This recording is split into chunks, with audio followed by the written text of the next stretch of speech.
سلام، امیدوارم حالتون خوب باشه.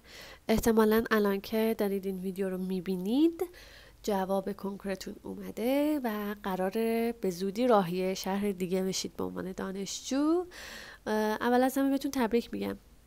امیدوارم که این مسیر پر از اتفاقات خوب و هیجان انگیز باشه براتون.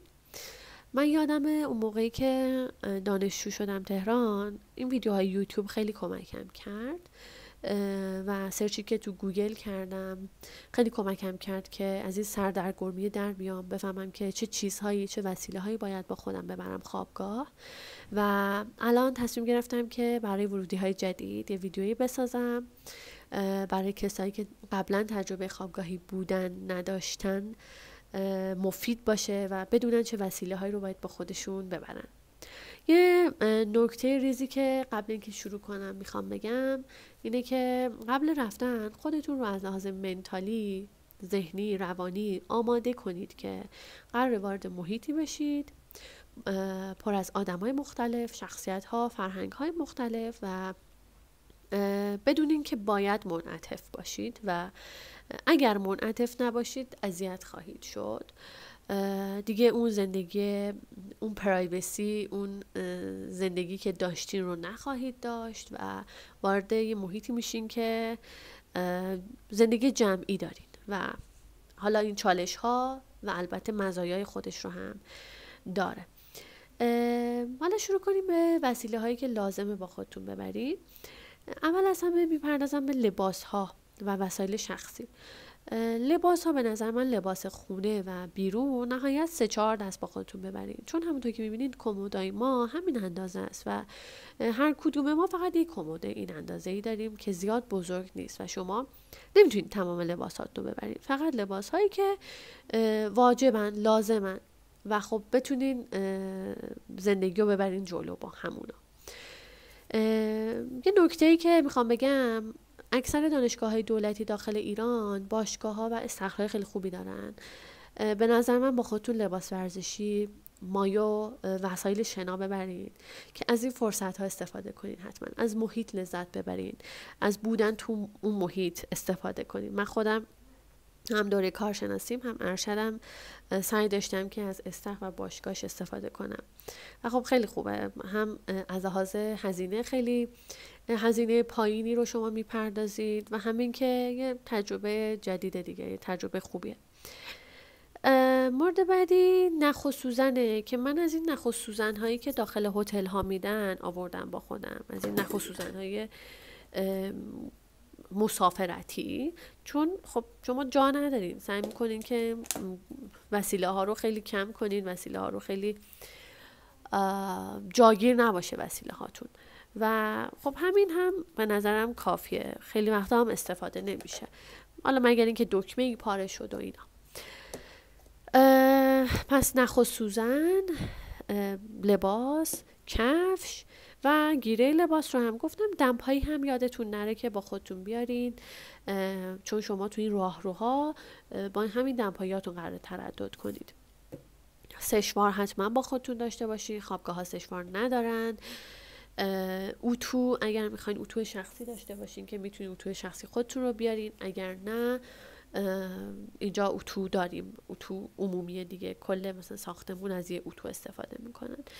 من خودم واشبگ های سایزهای مختلف داشتم حالا تو خونه که این خیلی کمکم کرد. وقتی میرم حموم سشوار یا هولنمو داخل همین میذارم، با خودم میبرم، یا داخل این کمدها داخل واشبگ ها گذاشتم لباس هامو، مثلا لباس زیرا جدا داخل یک واشبگی، لباس های خونه جدا و اینجوری که خیلی باعث میشه هم مرتب بشه و همین که حس تمیزتری داری دیگه، به این که مثلا به سطوح زیاد برخورد نمیکنه لباسات. فکر کنم تمام مواردی که لازم بود در مورد لباس رو گفتم. بریم سراغ ظرف و ظروف. ببینین به عنوان ظرف و ظروف باز شما بستگی به خودتون داره که چقدر آشپزی میکنید. من با اینکه خیلی آشپزی میکردم باز زیاد ظرف و ظروف با خودم نیاوردم. یک تابه آوردم که حالا چون من برای یک بار برای 2 وعدم غذا درست میکنم، سعی میکنم یه مقدار مثلا خیلی کوچیک نبود تابم، متوسط بود و حالا یه قابلمه اینجوری هم آوردم با خودم. قاشق، چنگال، چاقو، کارد، اینا که لازمه. حتما آبکش بیارین با خودتون. شما برنج آبکش میکنید، ماکارونی آبکش میکنید، یا حتی مثل من سبزی، قارچ، اینا رو داخل آبکش میشورید. آبکش واجبه. یکی از چیزای دیگه که باید بیارین سینیه. یک سینی حتما داشته باشید، چون که شما داخل این سینی وسیله ها رو میبرین. آشپزخونه رو میارین. داخل آشپزخونه هم شما هیچ کابینت و کمدی ندارین که وسیله ها رو بذارین. عملا شما از اتاقتون هر بار که میرین آشپزخونه وسیله میبرین. فلاسک یادتون نره. حالا من یه فلاسک خیلی کوچولو آوردم که بر من کافی بود، چون زیاد هم چای نمیخورم. ولی قوت غالب دانشجو فلاسکه و اصولا فلاسک خیلی بزرگی میارن. کتری یادتون نره. دستگیره برای برداشتن کتری یادتون نره. ادویه‌جات یادتون نره، چون که اون روزهای اول حداقل دیگه سخته که برین دنبال مغازه بگردین که ادویه‌های مختلف داشته باشه. یه سری ادویه‌جات پایه رو با خودتون به نظرم بیارین. پلاستیک های همین فریزر یادتون نره، حتما بیارین با خودتون. سفره پلاستیکی بیارین که مصارف متعددی داره این سفره پلاستیکی. وقتی میخواین حالا ناهاری صبحونه‌ای چیزی بخورین، یا مثل من وقتی داخل کمودا رو یا داخل کشوها رو از این سفره پهن کردم که از این سفره پلاستیکی چسبوندم که حس تمیزی داشته باشم. بعد اینکه من خودم گوشت و حالا زیاد برنج و اینا نیاوردم با خودم، چون که گفتم از همون جایی که اصلا نیاوردم، یک مقدار فقط برنج آوردم، چون بالاخره اون جایی که میرین شهر دیگه، میتونین هر چی بخواین بخرین از همونجا. اسکاج و ریکا و شامپو و اینا رو که باز از اون جایی که میرین به نظرم تهیه کنین راحت ترین. مورد بعدی وسایل خوابه. وسایل خواب که اکثر دانشگاه های ایران تشک ندارن. شما بهتر با خودتون یه تشک بیارین که حالا ترجیحاً اگر راحتین تشک نازک مسافرتی، چون حمل و نقلش براتون مشکل میشه. من خودم تشک نسبتاً حالا ضخیم آوردم چون دوست داشتم جایی که میخوابم راحت باشه، ولی همیشه حمل و نقلش برام چالش بود، چون شما آخر هر ترم باید خوابگاه رو تخلیه کنید و هی وسیله ها رو قرار ببرید و دوباره بیارید. پتو، بالش، ملافه برای اینکه بکشین روی تشکتون و حالا بشورین. به نظرم یه روبالشی اضافی هم بیارید که روبالشتون رو تون عوض کنید یا بشورید. اگر دوست دارین یه حالا پرایوسی داشته باشید، میتونید یه پرده کوچولو برای خودتون بیارید که حالا من نشون میدم. ببینید تخت ها اینجوری هستن و شما میتونید پرده بزنید رو تختتون. حالا من طبقه بالا هستم و پردم نزدم، ولی خب خیلی یا اکثر آدم ها حتما پرده میزنن. بعد چشم بند، اگر نور چراغ وقتی میخواین بخوابین اذیتتون میکنه، چون شما تنها نیستین، شاید وقتی شما میخواین بخوابین هم اتاقتون نخواد بخوابه. از این چشم بندها به نظر با خودتون بیارید. داروهای ضروریتون رو با خودتون بیارید. حتما اون داروهای پایه هم که موقع سرماخوردگی یا موقع سردرد و اینا استفاده میکنید به نظرم با خودتون داشته باشید. وسایل برقی، سراحی حتما با خودتون بیارید. حالا این سراحی ها خیلی به درد میخورن، چون که شما بغل تختتون همیشه پریز ندارید که این سراحی ها شما رو نجات میده.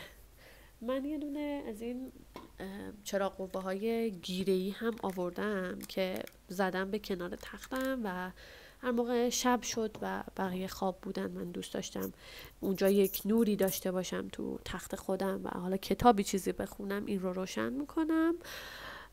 حالا واجب نیست، اگر انتخاب خودتون دوست دارین بیارید، دوست ندارین که چی. اسناد و مدارک به نظرم پیشتون باشه، کارت ملی، شناسنامه و امثال هم. لوازم تحریر هرچی که لازمتونه، فقط خب زیاده روی نکنید. الان به نظرم همین که تکنولوژی باعث شده ما دیگه زیاد از دفتر و کتاب استفاده نکنیم و همین که جای زیادی ندارین شما که بخواین کلی دفتر کتاب بیارین. حالا یک مقدار نوشته افزار بیارین به نظرم کافی هستش. حالا من نمیدونم تشت رو گفتم یا نه، ولی تشت واجبه که حتما با خودتون داشته باشین، چون که شما داخل این تشت وسایلاتون رو میذارین و میرین حموم، لباس میشورین داخلش. اینم داخل پارانتز اعلام کنم که اکثر خوابگاه ها یا لباسشویی ندارن، یا اگر دارن یهو میبینی واسه 2000 نفر 4 تا لباسشویی گذاشتن و خب به نظرم این زیاد بهداشتی نیست. علاوه بر بهداشتی نبودن این که تایم خیلی کمی برای شستن لباس ها به شما میدن. مثلا خوابگاه ما که 20 دقیقه است که به نظرم کافی نیست برای شستن لباس و من ترجیح میدم خودم با دستام بشورم لباسو. بعد که من اومدم خوابگاه یک سری وسایل مختلفی اینجا حالا لازم شد خریدم. یک ارگانایزر اینجوری خریدم که وسایلامو داخلش گذاشتم و زیر تخت گذاشتمش. اینا رو وقتی رسیدید میتونید سفارش بدید بخرید و بالاخره میگذره. بالاخره اگر بعضی چیزها هم یادتون رفت با خودتون بیارید، میتونید از همونجا تهیه کنید و زندگی رو ببرید جلو. حالا امیدوارم که این ویدیو مفید بوده باشه براتون، به دردتون بخوره. اگر میخواید بیشتر از تجربیات خوابگاه، چالش‌هاش، حالا اتفاقات خوبی که میتونه براتون بیفته بدونید، میتونید کامنت بذارید تا من ویدیوهای بیشتری درست کنم. و اگر این ویدیو براتون مفید بود و خوشتون اومد، لایک یادتون نره. مرسی.